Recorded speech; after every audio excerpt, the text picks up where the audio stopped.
नवीन गाडी घेतल्यानंतर आम्ही अष्टविनायक यात्रा करायची ठरवली होती. त्या यात्रेची सुरुवात आम्ही पालीच्या श्री बल्लाळेश्वर गणपती मंदिरापासून केली.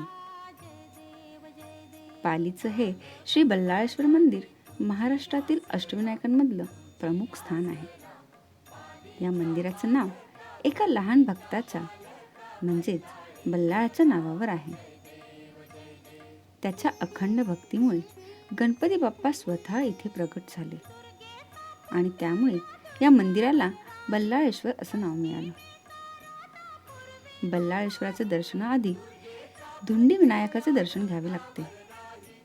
इथे अशी प्रथा आहे. मंदिराचं स्थापत्य खूपच सुंदर आहे.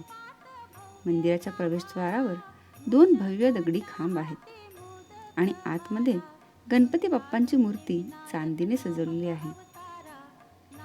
मूर्तीचं तेजस्वी आणि प्रसन्न रूप भक्ताच्या मनाला शांती आणि ऊर्जा देते. हे मंदिर शांत आणि निसर्गरम्य वातावरणात वसलेलं आहे, जे इथे येणाऱ्या प्रत्येक भक्ताला एक वेगळाच अनुभव देतं.